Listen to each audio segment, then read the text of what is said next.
کہتے ہیں کہ ایف ایس سی کے امتحان میں پریکٹیکل بھی ہوتے ہیں، تو یہ پرائیویٹ ادارے ہوتے ہیں، یہ جو ممتحن ہوتا ہے جنرل وغیرہ چیک کرتا ہے یا نمبر دیتا ہے، اس کو سفارش کرتے ہیں، بچوں کو پریکٹیکل کرواتے ہیں لیکن سفارش کروا کے نمبر لگواتے ہیں۔ تو یہ سفارش کر کے نمبرنگ کروانا کیسا ہے، اور کہا یہ انہوں نے لکھا ہے کہ کہا یہ جاتا ہے کہ اگر ممتحن کو سفارش نہ کروائیں تو کبھی پورے نمبر نہیں دیتا۔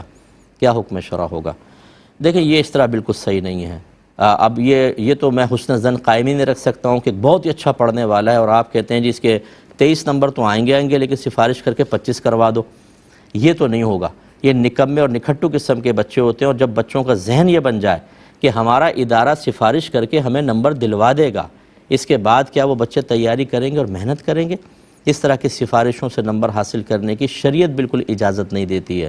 بچوں کو آپ صحیح سکھائیں، ان کو جانے دیں۔ اگر وہ ممتحن جان بوجھ کر نمبر کم کرے کہ مجھے پیسے نہیں ملے یا سفارش نہیں کی تو میں نمبر کم دوں گا، تو بروز قیامت یاد رکھیں جتنے ٹیچر پیپر چیک کرتے ہیں بچوں کی کاپیاں اور اسی طریقے سے پریکٹیکلز کے نمبر دیتے ہیں، آپ نے ایک نمبر بھی اگر کم دیا بروز قیامت اللہ تعالیٰ آپ کو پکڑے گا۔ یہ آپ نے امانت میں خیانت کی، آسان نہیں ہوتا۔ اس لیے میں نے آج تک کاپیز چیک نہیں کی۔ بہت سے حوالے ہوتے ہیں کہ میں کر سکتا ہوں، یعنی جیسے بورڈ کے ایگزامز ہوتے ہیں تو پھر ہمیں آفر ہوتی ہے، بعض اوقات ہوئی ہے، اب تو نہیں ہوتی، کہ آپ یہ پیپر چیک کر لیں۔ بھائی میں نہیں کر رہا ہوں پیپر چیک، یہ بہت مشکل ہوتا ہے۔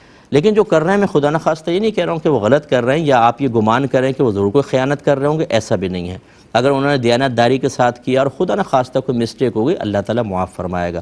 میں اس کی بات کر رہا ہوں کہ آپ لے لیتے ہیں اور جان بوجھ کر خیانت کرتے ہیں، جلدی وہ دیکھا نہیں، ہاں پورا لکھا ہوا ہے، یہ صفحہ پڑھا بھی نہیں، اتنی کاپیز ہوتی ہیں، اتنی تیزی کے ساتھ کرتے ہیں، اس لیے ریویو پر کروایا جاتا ہے اور اس میں بعض اوقات 20 نمبر 50 نمبر بڑھ جاتے ہیں۔ کیوں؟ 2 صفحے پلٹ دیے، پتہ ہی نہیں بچے نے کیا لکھا ہے کیا نہیں، اور ٹھوکا ٹھاکے لگائی ہوتی ہے بعض اوقات۔ اس طرح کے جو حضرات ہیں میں ان کے بارے میں عرض کر رہا ہوں کہ پیسے لے کے نمبر دینا یا ویسی مطلب کہ سفارش پہ نمبر دینا، اور ورنہ بے توجہی سے چیک کر کے کم نمبر دے دینا، ایک نمبر بھی کم ہوتا ہے، بعض اوقات بچوں کے آگے ترقی کے چانسز رک جاتے ہیں، تو کیا مطلب آپ کو چھوڑ دیا جائے گا میدان محشر میں آپ کی اس غفلت کے اوپر؟ آپ کو سخت پکڑا جائے گا وہاں پر، جو آپ نے دل آزاریاں کی ہیں کم نمبر چیک کر کے، اس کا حساب دینا بہت مشکل کام ہے۔ اللہ تعالی ہمیں سمجھنے کی توفیق عطا فرمائے۔